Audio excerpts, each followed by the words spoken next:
We're very fortunate to have a very good friend, someone that is leading on so many issues. But right now on the issue for Israel and what's going on with the president's initiative, that is Senator Orrin Hatch. And Senator, it's always good to be with you, and thanks for being back with us. Well, it's really great to be with you, Jay, and I appreciate all that you folks do. You really do a good job. Thank you very much, Senator. Let me ask you this. We've handled a lot of issues over the years. This one is getting really close to home. We have an office in Jerusalem. We do a lot of work. I'm handling a matter at the International Criminal Court, defending Israel's interests.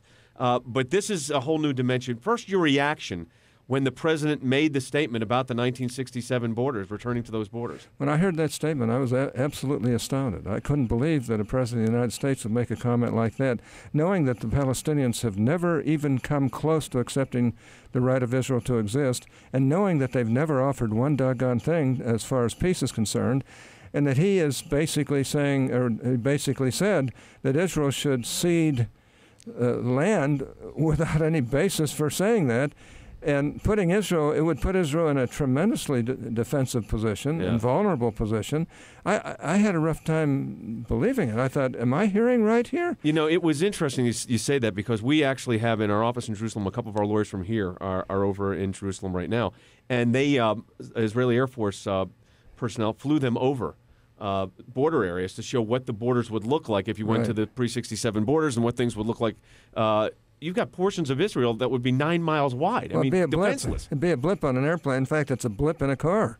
Yeah. The fact of the matter is that it would be, as the Prime Minister said, indefensible and unacceptable for Israel to agree to something like that, and to be put into a defensive posture when they're the ones that have been open to negotiations, open to sitting down and talking about it, and open to trying to resolve all the difficulties.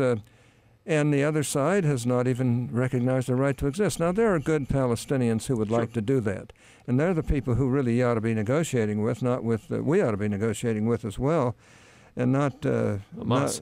Not Hamas. How do you react to that? I mean, the President of the United States asking the Israeli government to sit down. The President said I know there are problems, he said, with this. I don't know, how do you problem? You can't even, they won't recognize you. Not only would they not recognize your right to exist, they're calling for the extermination of Israel and Jews. I mean, they're very blatant about this. Yeah, I didn't want to go into that, but that's true. I mean, you're right. They not only fight against the right of Israel to exist, they continually raise all kinds of problems with regard to Jerusalem, but they really basically are committed to destroying the people. Yeah. And that's not right either. And all I can say is this.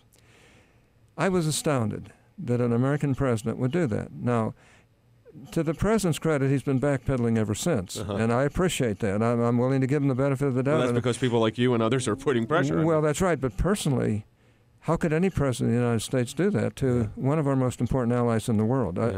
You know, there's a lot more to Israel than just being a little democracy in the Middle East and a sea of 300 million Arabs, who most of whom would like to get rid of Israel. But there are enough there, too, who realize that Israel's a sovereign state and ought to be recognized as such. And those are the people we ought to be negotiating with. But for him to say we got to go back to the 1967 borders or the 1949 borders or both, I mean, that's like saying, Israel, cut your throats. Yeah. I mean, you know, the fact of the matter is that there's no way they could. Now, he said, well, I have to give the president credit for at least saying, well, that includes land swaps. Well, whatever that means, right? Whatever that means, and that doesn't mean much after you've basically given the high ground, and I'm speaking literally now, to the... When the Golan Heights, sure. Yeah, to the antagonists towards Israel. Yeah.